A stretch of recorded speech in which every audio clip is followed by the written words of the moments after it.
നമസ്കാരം, ഞാൻ അഡ്വക്കേറ്റ് ഗായത്രി സുധാകരൻ. ഇന്ന് സർവ്വസാധാരണമായി മാറിക്കൊണ്ടിരിക്കുകയാണ് AI യൂസ് ചെയ്തിട്ടുള്ള വീഡിയോസും ഫോട്ടോസും ഒക്കെ അല്ലെ, ഡീപ് ഫേക്ക് ആയിട്ടുള്ള വീഡിയോസും ഫോട്ടോസും ഒക്കെ. വളരെ പോസിറ്റീവ് ആയിട്ടുള്ള ഒരു കാര്യങ്ങളുള്ള വീഡിയോസ് ആണെന്നുണ്ടെങ്കിൽ ഇറ്റ് ഈസ് ഓക്കെ, നല്ലതാണ്.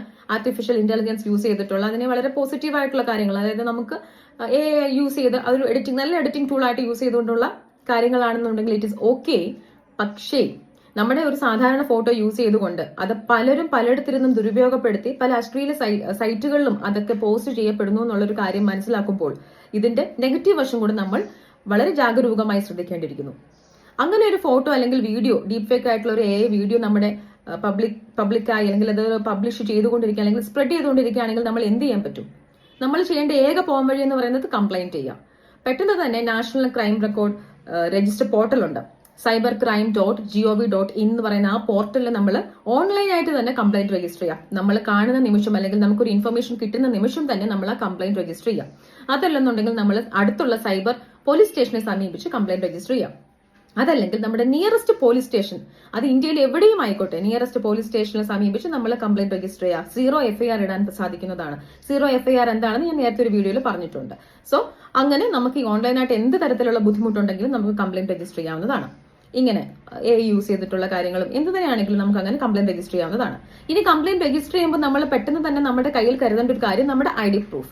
മസ്റ്റ് ആയിട്ട് നമ്മുടെ ID പ്രൂഫ് കരുതുക. അതുപോലെ തന്നെ നമ്മളുടെ ഈ മോഫ്ഡ് വീഡിയോ അല്ലെങ്കിൽ ഡീപ് ഫേക്ക് വീഡിയോ എവിടെ കണ്ടു, അതിന്റെ ഒറിജിനൽ ആയിട്ടൊരു വീഡിയോ ഉണ്ടെങ്കിൽ അതല്ലെങ്കിൽ അതിന്റെ സ്ക്രീൻഷോട്ട്, അതിന്റെ URL, ആ അക്കൗണ്ട് അല്ലെങ്കിൽ ആ ഒരു പോസ്റ്റിലേക്കുള്ള ലിങ്ക് തുടങ്ങിയവ നമ്മൾ സേവ് ചെയ്ത് വെച്ച് സ്ക്രീൻഷോട്ട് എടുക്കുക, മറ്റു കാര്യങ്ങൾ URL ഒക്കെ സേവ് ചെയ്ത് വെച്ചിട്ട് അത് നമ്മൾ കൈമാറുക. അതുപോലെ തന്നെ നമ്മൾ അത് യൂസ് ചെയ്തുകൊണ്ട് നമ്മളെ ആരെങ്കിലും ഏതെങ്കിലും രീതിയിൽ ബ്ലാക്ക് മെയിൽ ചെയ്യാൻ ശ്രമിക്കുകയാണെന്നുണ്ടെങ്കിൽ ഏതെങ്കിലും ഒരു സോഷ്യൽ മീഡിയ പ്ലാറ്റ്ഫോം യൂസ് ചെയ്തുകൊണ്ടാണല്ലോ ആ ബ്ലാക്ക് മെയിലിംഗ്, അതിന്റെ ചാറ്റ്സിന്റെ ഒക്കെ സ്ക്രീൻഷോട്ട് എടുക്കുക, അത് നമ്മൾ കൈമാറുക. ഇത്രയും കാര്യങ്ങൾ നമ്മൾ വളരെ അർജന്റായിട്ട് നമ്മൾ ഓർത്ത് വെക്കേണ്ട ഒരു കാര്യം. പെട്ടെന്ന് തന്നെ നമ്മൾ കംപ്ലൈന്റ് രജിസ്റ്റർ ചെയ്യുക. ഇനി അതിന് വേണ്ട ഏതൊക്കെ സെക്ഷനാണ് ചാർജ് ചെയ്യുന്നത് ഞാൻ നേരത്തെ ഒരു വീഡിയോയിൽ പറഞ്ഞിട്ടുണ്ടായിരുന്നു. പഴയ IPC, നമ്മുടെ ഇപ്പോഴത്തെ BNS ആണെങ്കിലും IT ആക്ട് അനുസരിച്ചാണെങ്കിലും ഏതൊക്കെ സെക്ഷൻസ് നമ്മൾ അത് ചാർജ് ചെയ്യും എന്ന് പറഞ്ഞിട്ടുണ്ടായിരുന്നു നേരത്തെ ഒരു വീഡിയോയിൽ. അത് ശ്രദ്ധയിൽപ്പെടുത്തുന്നു. ഇനി നമുക്ക് ഇത് ട്രേസ് ചെയ്യാൻ പറ്റുമെന്ന് ഇപ്പോഴും പലർക്കും ഡൗട്ടുണ്ട്. ഇതൊക്കെ ട്രേസ് ചെയ്യാൻ പറ്റുമെന്ന്. തീർച്ചയായും സൈബർ പോലീസിന് ഇത് ട്രേസ് ചെയ്യാൻ പറ്റുന്നതാണ്. IP അഡ്രസ് ഉപയോഗിച്ചുകൊണ്ട്, ഡീറ്റെയിൽസ്, അതായത് നമ്മുടെ ഡിവൈസ് ലോക്സ് യൂസ് ചെയ്തുകൊണ്ട്, അക്കൗണ്ട് ക്രിയേഷൻ ഡീറ്റെയിൽസ് യൂസ് ചെയ്തുകൊണ്ട് ഇതൊക്കെ നമുക്ക് ട്രേസ് ചെയ്യാൻ പറ്റും. പ്ലാറ്റ്ഫോം ലെവൽ ഇൻഫർമേഷൻ യൂസ് ചെയ്തുകൊണ്ട് നമുക്ക് ഇതൊക്കെ സൈബർ പോലീസിന് ഇത് ട്രേസ് ചെയ്യാൻ പറ്റുന്നതാണ്. ഈവൻ ഇഫ് അക്യൂസ്ഡ് VPN ആണ് ഉപയോഗിക്കുന്നതെങ്കിൽ പോലും ഗൂഗിളിൽ നിന്നും മെറ്റയിൽ നിന്നും പോലീസിന് റിക്വസ്റ്റ് ചെയ്ത് കഴിഞ്ഞാൽ ഡീറ്റെയിൽസ് കിട്ടുന്നതാണ്. സോ ഇതെല്ലാം ട്രേസബിൾ ആണ്.